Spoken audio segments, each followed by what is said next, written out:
today when we contacted those. And that's all we have, just 2 applications. As far as the tower leaks, I think we've got the legal straightened out now. I hope to move forward with that now, but I don't have any more to tell you than that. We did close on the $1.7 million tax note. The money has been wired and is in the city's special account.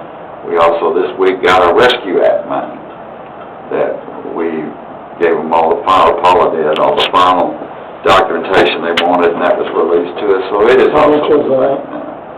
900 and how many thousand? 60-something thousand. Yeah, 960-something thousand. So, was that accounted for in the budget? No, because it's a separate fund, What's it going towards? What are we spending on? the water treatment plant. Oh, got it, okay. For what you're asking, yes, we knew it was coming and we planned for it. Okay. Well, when you said rescue funds, I thought, oh, maybe it was something from the COVID the government gave out. And we It is Oh. under the Rescue Act. Yeah, it's under the COVID. But one of the things you are allowed to spend it on is water treatment facilities. Okay. Yeah, we got, I know they're doing, I guess, demo at the fire department, so, you know, how long. They've got most of the demo done. I think the electrician, is what he reported to staff today, the electrician will be there tomorrow. Hope so, because we're having some problems with that, with our police department. Police chief could probably report on it, he's over there constantly. Yeah. They're just banging on the walls, all I can tell. They're trying to put the fire out. They turned off half the electricity to the police department, and then they just bang on the walls. They're cooking the chili. You know, if we had been planning properly, the kitchen could have been between the police department and the fire department, and you could have had like joint usage of it. Like if it were the wall, but half of the oven was on this side and half of, you know what I mean? We were not thinking. You're out there. We're obviously don't. Get away from that. We are family. Can't care less than about that. Yeah. Marvin, have y'all been getting many comments on the trailer out in the, I've got a few. I've explained to them, most of them that I explained to says, oh, okay. But it's going to be in use for the next year, so. I do have a question about that. What is the difference between that and a travel trailer sitting in someone's driveway? The difference is, under our zoning ordinance, you're allowed to have construction facilities like that, temporary, and that's all that is temporary. Yeah. By permit. An RV that they put in there, they intend to keep it there. And they live in it, and on residential property, and this is really not this is not in the residential. city? Yeah. City. Well, they can't live on it even on residential property, though. No, they can't in residential at all. They can have a park there, but. But if y'all will remember, I don't know if you were here when this happened or not, but we had a house down here that was on Almena that was totally rebuilding it. And the council approved for them to have the temporary living quarters set up while they were under construction. So it has been done, is what I'm saying. I've heard about it on Facebook, trust me. Quit getting on there. Trying to defend you. Thank you. Sometimes silence is the best defense. That's right. Believe me. With one of them, I'm done. Oh, yeah. Okay, we got, We start the new business hours in the morning, 7:30 to Why are you 5:30. starting midweek? I'm just curious. I always thought And only payroll. Friday. Oh, payroll. Yeah. And the general stormwater permit authorization, everything, it's out there, it's ready to be read. There will be a test coming up here for the council, here for long, so you know everything's in it. On what do we have to read? What? The book is out there on our... It's not here. it's only about that thing. We'll put you to sleep tonight.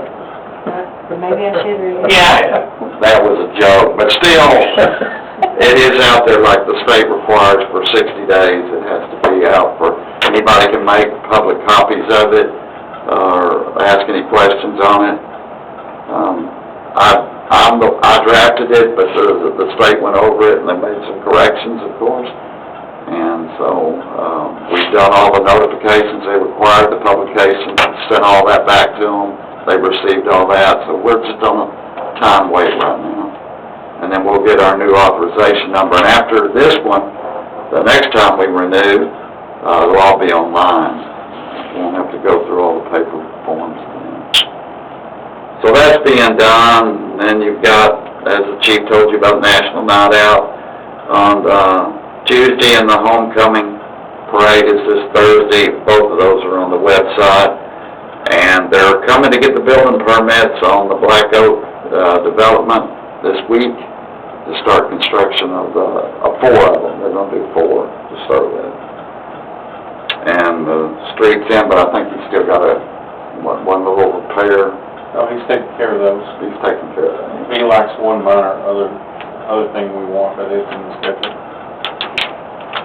So it's about ready to start. I do have a question when you're done. Hi, John.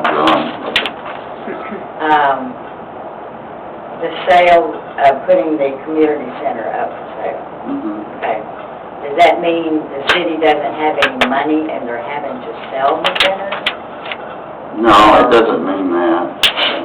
Why are we selling the most valuable piece of property? We don't know that we are.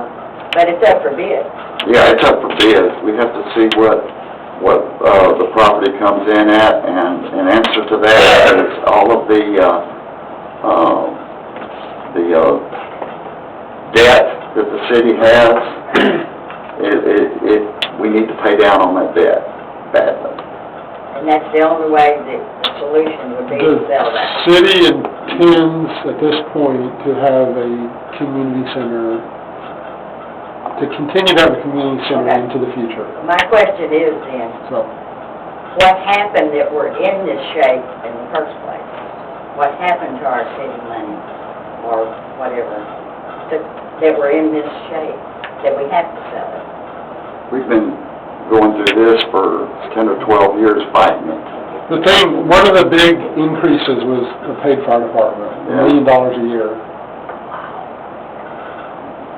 So, I mean, that's really That's the, part of it, right? I mean, that's the biggest piece of it is, yeah. But still, by answering it that way, that's implying that we have to sell it to make ends meet, and we don't. So, but that is a strain on the city budget. The biggest single strain is adding the paid fire department when we didn't used to have one. Okay, correct me if I'm wrong. You bought some property down there on Baylor. How come you can't sell that for apartments or whatever? No, we're not doing apartments. Development, okay, development. How, You can. But really and truly, my plan, not this council's, my plan that I recommended was, that was going to be the community center. right. That was my full intention, to sell this property, get us a building account going that we don't have, to get for the future building of the City Hall complex in the future, the property at Camp Carter in the future there. All of these things together, along with all of the vehicles that we have had to purchase, not the ones that guys are driving around, I'm talking about the big trucks, fire truck and all that we've had to do. All of that added together and purchasing it through government capital was to pay down on that so that we would have ample money for police officer salaries, for fire salaries, and things going forward into the future. That was my whole concept. You realize how much money it's going to take to get that building on Baylor in some kind of shape? We estimated Have y'all gone down there to look at that place? Yeah. Have y'all seen it? Council people? Yes. And I've got prices, but things are changing so much these days, but it was about a little less than $250,000 at the time, yeah, Wow. to bring it up. Would it be better just to level it put a metal building? Those are decisions we'll have to look at and make.